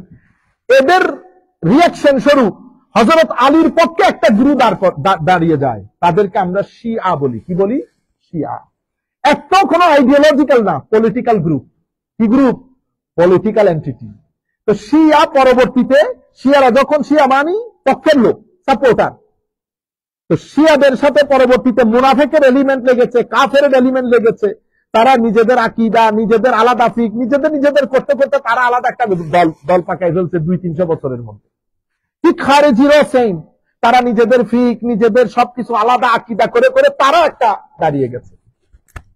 এই বুগজ, এই জিনিসগুলা যেতে যেতে কারবালা পর্যন্ত গেছে। কারবালার নৃশংস হত্যাকাণ্ড সংঘটিত হয়েছে। কারবালার পরবর্তীতে মুসলমানদের মধ্যে এই খারেজি এবং শিয়া, এটা একজন আরেক, প্রত্যেকেই নিজের পছন্দ মতো হাদিস গড়ত, কারণ নিজেকে শক্তিশালী করার জন্য। এখান থেকে আরেকটা ফিতনা শুরু হয়েছে, হাদিস, জাল হাদিস বানানোর ফিতনা। সব আপনারা বুঝতে পারতেছেন, 3য় শতাব্দী থেকে এগুলো শুরু হয়ে গেছে। এরপরে 400 থেকে 450-500 হিজরির মধ্যে উম্মতে মুসলিমার মধ্যে এই এন্টিটি, খারেজি এন্টিটি থেকে আরেকটা দলের উদ্ভব হয়। ওনারা নিজেদেরকে নাম দিয়েছেন সালাফি। কি নাম দিয়েছেন? সালাফি। খারেজিদের আকীদা মানে আল্লাহ শরীর আছে, আল্লাহর হাত। আমি বললাম না, প্রথমে পলিটিক্যাল ছিল, পরবর্তীতে নিজেদেরকে সমাজের মধ্যে প্রতিষ্ঠিত করার জন্য আপনি সাপোর্টার গুলো কি করতে হবে? মানুষকে তবলিগ করতে হবে না? তো তবলিগ করতে হলে আপনার সবকিছু লাগবে। তো আপনার একটা সংবিধান লাগবে, আপনার কিছু আকীদা লাগবে, আপনার নিয়ম কানুন লাগবে, কারণ আপনি একটা দল। তো এই দল করতে করতে সবকিছু হয়ে গেছে তাদের ভিতরে, তারা করে নিয়েছে 100-200-300 বছরের মধ্যে। তাদের একটা আকীদা হচ্ছে আল্লাহর হাত আছে, পা আছে, আমরা যেভাবে উঠি আল্লাহ উঠেন, আল্লাহ বসেন। আপনারা বুঝতে পেরেছেন? শরীরবাদী আকীদা। এভাবে অনেক ধরনের আকীদা, আমরা ওখানে না যাই। আচ্ছা, শিয়াদের এর রিয়াকশন হচ্ছে শিয়া। এখন উম্মতে মুসলিমার মধ্যে এই সালাফি, তখন সালাফি আবার এই খারেজিয়তের মধ্যে, মানে উগ্রতা। বুঝতে পেরেছেন? এর মাঝখানে আবার ইমাম আশআরী রহমতুল্লাহ আলাইহি, ইমাম মাতুরিদি রহমতুল্লাহ আলাইহি দাঁড়িয়ে যান 300 থেকে 400 হিজরির মাঝখানে। ওনারা যখন এই ফিতনাগুলা দেখেন, অর্থাৎ তার মধ্যে আরেকটা ফিতনা ওঠে মুতাজিলা, বুঝতে পেরেছেন, বাদশাহ মামুনের সময়কালে। মুতাজিলা আর ইন্টেলেকচুয়াল, এদের দাবি হচ্ছে মানে আল্লাহ রাব্বুল আলামিন আমাদেরকে যেহেতু আকল দান করেছেন, কি দান করেছেন? আকল। তাইলে অনেক কোরআনের আয়াত, হাদিসের আয়াত, এটা আমরা আকল দিয়ে বিবেচনা করব, যতটুকু বুঝে আসবে ততটুকু। তাহলে কোরআন হাদিস পিছনে, আকল আগে, আকল আগে। এটা কেন বলেছে জানেন? কারণ খারিজিদের মধ্যে একটা আকীদা হচ্ছে আকল হচ্ছে আলাদা শয়তান। আকল কি? শয়তান, তাগুত। বুঝতে পেরেছেন? তো আকলকে আকল ব্যবহার করা যাবে না। কোরআন হাদিসে যেভাবে বলছে সেভাবে। আল্লাহর ইয়াদুল্লাহ, আল্লাহর হাত, তার মানে আল্লাহর হাত। এখানে আপনি ফারদার অন্য কিছু ভাবতে, কোরআন হাদিসে যেভাবে আসছে, বুঝতে পেরেছেন? কিন্তু আমার আল্লাহ কোরআন শরীফের মধ্যে বলতেছে কোরআনের কিছু আয়াত মুহকামাত, কিছু আয়াত মুতাশাবিহাত। মুহকামাত যেগুলো অর্থের দিক থেকে পরিষ্কার, মুতাশাবিহাত যেগুলো অর্থের দিক থেকে কিনা পরিষ্কার না। এগুলো কিভাবে বুঝবে? তো আলেমরা যেভাবে বুঝেছে সেভাবে। আপনারা বুঝতে পেরেছেন? তো এই ফিতনা গুলার কারণে এই মুতাজিলা যখন আসছে, মুতাজিলা বলতেছে না, আগে আকল, আকল আগে, কোরআন সুন্নাহ পিছনে। একের মেসবাউট যখন হয়ে গেছে মুসলিম উম্মার মধ্যে, মেইন স্ট্রিম মুসলমানের মধ্যে, এগুলো হচ্ছে ফিরকা 2-4 জন, তখন মেইন স্ট্রিম মুসলমানের পক্ষ থেকে প্রথম ইমামে আজম আবু হানিফা রাদিয়াল্লাহু তাআলা আনহু দাঁড়ান। উনি আল ফিকহুল আকবর কিতাব লেখেন আহলুস সুন্নাহ, মানে মেইন স্ট্রিম মুসলমানদের আকীদার উপর, যে আকীদাকে পরবর্তীতে আহলুস সুন্নাহ ওয়াল জামাআহ বলা হয়। তো ইমামে আজম আবু হানিফা তাবেঈ, এরপরে উনার ছাত্র ইমাম তাহাবী 300 হিজরির মাঝখানে, 300-350 হিজরির মাঝখানে, উনি এই আকীদাকে ফারদার আরো ইন্টারপ্রেট করেন মুসলমানদেরকে ঐক্যবদ্ধ রাখার জন্য। মেইন স্ট্রিম মুসলমানদের আকীদাগুলো রেখে এদের বিরুদ্ধে যারা কথা বলে তাদেরকে রদ করার জন্য, তাদের প্রত্যুত্তরের জন্য। এই ইমাম তাহাবীর কিতাব আহলুস সুন্নাহ ওয়াল জামাতের আকীদা, এটাকে বাগদাদি ইমাম আশআরী, তাশকন্দের মধ্যে মাতুরিদের মধ্যে ইমাম মাতুরিদি, আবুল মনসুর মাতুরিদি, ওনারা এই আকীদাকে সময়ের ডিমান্ড, কারণ এখানে ফিলোসফিক্যাল প্রশ্ন তৈরি হয়েছে, সায়েন্টিফিক প্রশ্ন তৈরি হয়েছে, এই প্রশ্নগুলোর উত্তর দিয়ে ওনারা আহলুস সুন্নাহ ওয়াল জামাতের আকীদাকে আরো সামনের দিকে নিয়ে যান। এটার উপরে ধারাবাহিকভাবে পেতে পেতে আজকে আপনারা যে পুরা পৃথিবীতে আহলুস সুন্নাহ ওয়াল জামাত, ওইটার কারণে ওগুলা ফেরকা রয়ে গেছে, এরা মেইন স্ট্রিম মুসলমান রয়ে গেছে। আপনি বুঝতে পেরেছেন? তো 300 হিজরির মধ্যে সালাফি, এরও সেম ওই যে শরীরবাদী আকীদাকে প্রমোট করবে, উগ্রতাটাকে প্রমোট করবে। এটা হচ্ছে হযরতে কারবালার প্রান্তরে দুইটা শক্তি মুসলমানদের, একটা হুসাইনি, একটা ইয়েজিদি। মেইনলি ইয়েজিদি যেই সেন্টিমেন্ট, এটাকে প্রমোট করার জন্য ওনারা নিজেদেরকে সালাফ বলে দাবি করেছেন। সেই যুগের মধ্যে ইমাম ইবনু জাওজি রাহমাতুল্লাহি আলাইহি ওয়া নাফা'না বিউলুমিহি ফিদ দারাইনি আমিন, যে কয়েকটা বড় মুহাদ্দিসের উপর উম্মতে মুসলিমা অহংকার করতে পারে, সেই ধরনের একজন মুহাদ্দিস ইমাম ইবনে জাওজি। উনি কিতাব লিখেছেন দাফউস শুবহা। তাদেরকে বলেছে, হে সাল, তোমরা নিজেদেরকে সালাফ বলিও না। খবরদার, ইমাম আহমদ ইবনে হাম্বল কখনো আল্লাহর শরীরে বিশ্বাস করতে না। দাফউস শুবহা, তাদের এই আকীদার রদের উপর ঐতিহাসিক কিতাব রচনা করেন ইমাম ইবনে জাওজি। বুঝতে পেরেছেন? কবর রচনা হয়ে যায়। এর পরবর্তীতে গাজালির মতো মানুষ আসে, হুজ্জাতুল ইসলাম, পুরা দুনিয়াকে ইহয়া উলুমউদ্দিনের মতো কিতাব লিখে, কিমিয়া ও সাদার মতো কিতাব লিখে পুরা উম্মতে মুসলিমাকে আবার নতুন করে একাডেমিক দুনিয়াতে একটা বিপ্লব তৈরি করে। সেই বিপ্লব পরবর্তীতে হযরত ইমাম গাজালি যাওয়ার পরে ইবনে তাইমিয়া আসে। ইবনে তাইমিয়া, ইবনে তাইমিয়া উনি ওই আকীদাটা, শরীরবাদী আকীদা, উগ্রতা, ইসলামের মধ্যে বেদাতের নতুন সংজ্ঞা, আমার নবী সংশ্লিষ্ট যা কিছু আছে, নবীর মাজারে যাওয়া যাবে না, বেদাত, মিলাদ, মানে এই সমস্ত জায়গার মধ্যে বেদাতের যে ফতোয়া, ইবনে তাইমিয়া প্রত্যেকটা নিয়ে ফেলেন। উম্মতে মুসলিমের মেইন স্ট্রিম থেকে সরে ওই যে খারিজিয়ত, ওই যে ইয়াজিদিয়ত, ওই যে সালাফিয়ত, আকীদাতান, আমি ওনার ফিকহের কথা বলছি না, অনেক বড় আলেম, অনেক বড় আলেম, উম্মতে মুসলিমের হাতে গোনা কয়েকজন আলেমের মধ্যে একজন, কিন্তু কোন পার্টিকুলার উস্তাদের সোহবত ছিল না। আমরা যেগুলো আমাদের উস্তাদের মুখে শুনেছি, অনেক বড় আলেম, কিন্তু আকীদার ক্ষেত্রে উনি এই ধরনের কথাবার্তাগুলো বলতেন। তবুও উনি ঈদে মিলাদুন নবী, তারপরে তাসাব্বুক, শেখ আব্দুল কাদের জিলানীর প্রতি সম্মান, এগুলা করতেন। কিন্তু উনি যাওয়ার পরে ওনার ছাত্র এসেছে ইবনে জাওজি, উনিও ইবনে জাওজি, এটার নাম হচ্ছে ইবনুল কাইয়্যিম জাওজি, ইবনুল কাইয়্যিম জাওজি ওনার ছাত্র।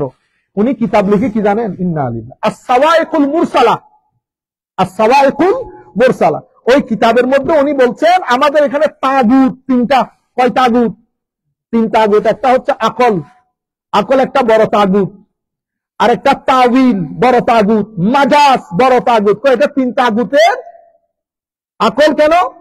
আমাদের আহলুস সুন্নাহ ওয়াল জামাতের এপিস্টেমোলজি একটা বিষয় আছে, মানে আমরা ইলম কিভাবে অর্জন করব। তো আমাদের এখানে ইলম অর্জনের ওসিলা 3টা, আকল, হাওয়াস পঞ্চেন্দ্রিয়, আর হচ্ছে খবরে সাদেক, মানে হচ্ছে কোন সত্য সংবাদ। এই 3টা হচ্ছে আমাদের ওয়াসাইলে মারিফা বলি, মানে জ্ঞান অর্জনের মাধ্যম। এখন এটার উপর উম্মতে মুসলিমা ঐক্যমত্য। ইবনে তাইমিয়া এবং ওনার অনুসারীদের দৃষ্টিতে আকল হচ্ছে বড় শয়তান, বুঝতে পেরেছেন? তারপরে মাজাজ, কোরআন শরীফের মধ্যে রূপক অর্থে অনেক কিছু ব্যবহার হয়েছে। উনি রূপক অর্থকে মনে করতেন শয়তান, রূপক বলা যাবে না, রূপক বললে ইমান হারা হয়ে যাবে। এই জন্য এই কিতাবগুলা লেখে ওনারা আহলুস সুন্নাহ ওয়াল জামাতের বিরুদ্ধে এই শুরু থেকে প্রপাগান্ডা করতেন। আহলুস সুন্নাহ ওয়াল জামাত নাম দিয়েছে মুআত্তালা। কি নাম দিয়েছে? আস-সাওয়াইকুল মুরসালা আলাল জাহমিয়াতে ওয়াল মুআত্তালা। মুআত্তালা মানে যারা কোরআন হাদিসকে নিজের ইচ্ছা মতে আকল ব্যবহার করে অন্য অর্থে ব্যবহার করে মূল অর্থটাকে রহিত করে। আহলুস সুন্নাহ কি মূল অর্থটাকে রহিত করছে? এই কাজ উনি শুরু করেছেন। তো এই উম্মতে মুসলিমার মধ্যে এই ইবনে তাইমিয়ার ব্যাখ্যাটা 700-750 হিজরিতে চলেছে, পরবর্তীতে রহিত হয়েছে, পরবর্তীতে ব্লক হয়ে গেছে। উম্মতে মুসলিমার উলামায়ে কেরাম ছিলেন, পার পায় নাই। যখন আমাদের তুর্কি শাসন পতনের পরে সৌদি আরব ক্ষমতায় আসলো, তারা উম্মতে মুসলিমার এই 5% এই আকীদাটাকে গ্রহণ করে 95%কে বেদাত এবং মুশরিক ফতোয়া দিয়ে এটাকে আউটসাইড করে দিয়েছে। এটার বিরুদ্ধে এই ইবনে তাইমিয়ার এই আকীদাগুলো নিয়ে এটাকে প্রমোট করা শুরু করেছে। শুরু করতে করতে এটাকে এক্সট্রিম পর্যায়ে নিয়ে গেছে এবং তারা পুরো ব্লক করে দিয়েছে আহলুস সুন্নাহ ওয়াল জামাতকে। এখান থেকে জিহাদের ক্ষেত্রে তাদের ব্যাখ্যা যদি দেখেন অনেক উগ্র। ইসলামী শাসন, আপনি ইসলামী শাসন মানে হাত কেটে দেওয়া। সোসাইটির মধ্যে আপনি বুঝিয়েছেন পুরো পৃথিবীর মধ্যে। আমার এখনো মনে আছে ইংল্যান্ডের মধ্যে যখন আমি ইসলামী শাসন নিয়ে কথা বলতেছিলাম, আমাদের লোকাল আন্টি বলেছিল, কি বলো তুমি এগুলা তো আমরা কখনো শুনি নাই। আল্লাহ, ইসলামী খিলাফত মানে ইসলামিক স্টেট, ইসলামিক রাজনীতি। আপনি যেমন রাজনীতি করছেন আমারও সমান রাজনীতি, কিন্তু আমার সিস্টেমটা আপনার সিস্টেমের চেয়ে ভালো। আমার সিস্টেমের মধ্যে পিসফুল কোএক্সিস্টেন্স আছে, আমার সিস্টেমের মধ্যে ডেমোক্রেসি আছে, আমার সিস্টেমের মধ্যে হিউম্যান রাইট। এখন তাকে বোঝানো হয়েছে ইসলামী আইন মানে হাত কেটে দিবা, ইসলামী আইন মানে একজনকে গায়ে রাইয়া তারে পাথর স্টোনিং করে, এটাই তো যুবকদের মাথার ভিতরে ঘুরে। কেন? কারণ আমাদের যখন তুর্কি শাসন পতন, সৌদি আরব ক্ষমতায় আসে, এর পরবর্তীতে আপনারা জানেন ইংল্যান্ড এবং ফ্রান্সের ক্ষমতা প্রতিষ্ঠিত হয়ে যায়। চতুর্দিকে মুসলমানরা অস্ত্র যেতে যেতে যেতে একেবারে দেওয়ালের সাথে পিঠ লেগে যায়। এরপরে মুসলমানদের মধ্যে আবার বিপ্লবের একটা চিন্তা, মুসলমানরা আবার ঘুরে দাঁড়াতে চেষ্টা করে। ঘুরে দাঁড়াতে চেষ্টা করার সময় সেখানে আমাদের আবুল আলা মওদুদী, জামাল উদ্দিন আফগানি, শেখ আব্দুল সহ অসংখ্য লোক বিপ্লবের জন্য কাজ করে। বিপ্লবের জন্য কাজ করতে গিয়ে তারা আকীদা, শানে রিসালাত, তাসাব্বুফ এগুলাকে আন্ডার এস্টিমেট করে। তারা তরুণ প্রজন্মকে জিহাদি মনোভাব সম্পন্ন করে তোলার চেষ্টা করে। আমি নিয়তের মধ্যে নিয়ত আমি খেলতে পারবো না। নিয়ত হয়তো ভালো ছিল, কিন্তু প্রসিডিংসটার সাথে আমি তার বলতে পারবো না যে আমি দ্বিমত। আমি ছোটখাটো মানুষ। আমি আপনাদেরকে যেটা বলতেছি, উম্মতে মুসলিমার বেশিরভাগ লোক এই প্রসিডিং এর সাথে দ্বিমত পোষণ করে, এই প্রসিডিং এর সাথে দ্বিমত পোষণ করে। এবং এই হুকুমতটাকে তাদের আলটিমেট টার্গেট হচ্ছে আগে সরকার, যে কোনো মূল্যে আগে সরকার, মেরে কেটে হাঙ্গামা করে আগে সরকার। এখন আগে সরকার আপনি প্রতিষ্ঠা করবেন, উম্মতে মুসলিমার মধ্যে আকীদা আছে, আমল আছে, আখলাক তাসাউফ আছে। আপনি আকীদার ক্ষেত্রে কোনো পক্ষ নেন নাই, জগা খিচুড়ি করে ফেলেছেন। আমলের ক্ষেত্রে কোনো পক্ষ নেন নাই, জগা খিচুড়ি করে ফেলেছেন। তাসাউফকে আপনি সেই করেছেন। এই টোটাল জায়গার মধ্যে আপনি শুধু ইবনে তাইমিয়াকে গ্রহণ করেছেন। আপনি ভুলে গেছেন ইবনে তাইমিয়াকে পুরা মুসলমানের মধ্যে হয়তো এখন টাকা পয়সা খরচ করার কারণে 20% মানুষ মানে, 80% মানুষ তো গাজালি ভক্ত। তো উম্মতে মুসলিমার 2টা ব্যক্তির মধ্যে আপনি এক ব্যক্তিকে না করে দিয়েছেন, আরেকজন ব্যক্তিকে প্রমোট করেছেন, যার কারণে বেশিরভাগ মানুষ আপনাদেরকে গ্রহণ করে নাই। বেশিরভাগ মানুষ মনে করে আপনারা রাজনীতিতে ধর্মটা ব্যবহার করেছেন। ধর্মের মধ্যে অবশ্যই রাজনীতি আছে, কিন্তু বেশিরভাগ মানুষ মনে করছেন আপনি রাজনীতিতে ধর্মটা ব্যবহার করছেন। কেন? কারণ আমাদের বর্তমান কর্মকাণ্ডের কারণে, আমাদের বর্তমান কর্মকাণ্ডের কারণে। এই ছিল আপনাদেরকে আমি ব্রিফ একটা হিস্ট্রি বললাম, এতটুকুন মনে রাখলে হবে আপনারা। একেবারে আমি অনেক বইয়ের লেখাপড়া আপনাদেরকে 30 মিনিটে বলে দিচ্ছি, এগুলা কিন্তু আমার জানতে অনেকদিন পড়তে হয়েছে, বড় বড় কিতাব আপনি 30 মিনিটে জেনে গেছেন। আল্লাহ রাব্বুল আলামিন আমাদের হামি ও নাসির হোক।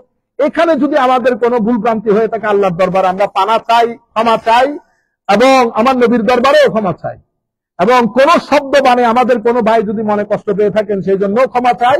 একটা জায়গার মধ্যে আমাদের ইমোশন, ব্রেন কোনো কিছু কাজ করে না, সেটা শানে রিসালত।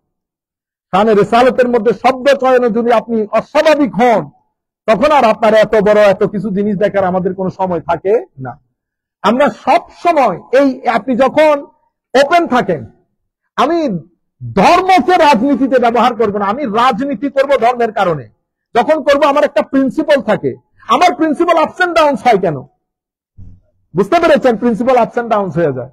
আমাদের ইসলামিক ফাউন্ডেশনের মধ্যে যদি আপনি ঢুকেন, তো আপনি দেখবেন নির্দিষ্ট এক আকীদার লোক 90%। তা আমি আপনাকে যদি জিজ্ঞেস করি, এই যে আপনি বলতেছেন না সবাইকে একসাথে নিয়ে চলবো, আমাদের একটা খেলাফত দরকার, তো কোন খেলাফত করছেন? এটা কোন খেলাফত করছেন? বাংলাদেশে কি যোগ্য মানুষ আর নাই? সেই কারণে আমাদের যারা সেকুলার, কারণ আমাদের দেশে দুইটা সমস্যা, একটা হচ্ছে একেবারে ধর্মান্ধ লোক, আর একটা হচ্ছে ধর্মদ্রোহী লোক। আমাদের যারা সুটেড বুটেড লোক, যারা মনে করে যে আমি নামাজ পড়ি, আমি অমুক করি, আমি সমুক করি, কিন্তু কোরআনের আইন, আমার নবী, এগুলো বললে আপনি মানতে পারেন না। আপনি ভোট আবার ওইখানে দেন না। আমি আপনাকে বলছি আপনি এক জায়গায় থাকেন, আমার নবীর আইনের উপর কোনো আইন নাই, বাস, এন্ড অফ দ্য স্টোরি। কিন্তু আপনি এটা মানতেছেন, এটা মানতেছেন, এটা কি হবে? আমরা বলবো পথভ্রষ্টতা। পথভ্রষ্টতা, আপনারা বুঝতে পারছেন? এটা হচ্ছে আমরা যারা ধর্মদ্রোহিতার দিকে চলে যাচ্ছি। আর ধর্ম অন্ধ মানে হচ্ছে আমি যেরকম বলছি সেরকম, এর বাইরে কোনো ধর্ম নাই। আমার সাথে যারা দ্বিমত পোষণ করে কেউ মুসলমান না, এটাকে ধর্মান্ধ বলে, এটাকে ধর্মান্ধ বলে। আল্লাহ রাব্বুল আলামিন আমাদেরকে এটা থেকে রক্ষা করুক, আল্লাহ রাব্বুল আলামিন আমাদেরকে এটা থেকে রক্ষা করুক, আল্লাহ রাব্বুল আলামিন আমাদেরকে মধ্যম পন্থা অবলম্বন করার তৌফিক দান করুক। সত্যিকার অর্থে যদি আমরা কোরআন, আমার নবীর সুন্নত, আমার নবীর দেওয়া বিধান, একটা প্রিন্সিপাল নিয়ে আমরা ক্ষমতায় যেতে হবে, কোনো কথা নাই। আমরা যদি একটা প্রিন্সিপাল নিয়ে সামনের দিকে যাই, তরুণ প্রজন্ম আমাদেরকে গ্রহণ করবে। আমরা একটা প্রপাগান্ডা মুছে দিতে হবে যে হাত কাটা, এই যে পাথর নিক্ষেপ করা, এটার নাম ইসলামী শরিয়া আইন না। আপনি আরেক ব্যক্তি, আরেকজন, আরেক কি বলবো, সবাই এখন লাখ মানুষের মধ্যে বলতেছে আসেন যুবক যুদ্ধের মধ্যে ঝাঁপিয়ে পড়ে। কার লগে যুদ্ধ? ও কার লগে যুদ্ধ? ও ঘরের মধ্যে আপনি শান্তি প্রতিষ্ঠা করতে পারেন নাই, দুই ভাইয়ে 4 কাঠা জায়গা নিয়ে, দুই ভাইয়ে 4 কাঠা জায়গা নিয়ে। একজন আমাকে বলতেছে, হুজুর বাংলাদেশের মধ্যে আপনি কেমনে শান্তি প্রতিষ্ঠা করবো? আরে বাবা, ও 2.5 ফিট শরীরের মধ্যে শান্তি প্রতিষ্ঠা করতে পারেন না, আপনি বাংলার জমিনে শান্তি প্রতিষ্ঠা করবেন? আগে এখানে শান্তি প্রতিষ্ঠা করেন। 3.5 ফিট 4 ফিট জায়গার মধ্যে ডিপ্রেশন আছে, অমুক আছে, সমুক আছে, বাইরে ঠেলাঠেলি আছে, এগুলো আপনি করতে পারতেছেন না, আপনি বাংলার বুকে বলে শান্তি প্রতিষ্ঠা করবে। আল্লাহ আমাদের হামি ও নাসির হোক। মা আলাইহিল বালাগুল মুবিন। আজকে আমাদের শামীম ভাইয়ের নানি শাশুড়ি ইন্তেকাল করেছেন।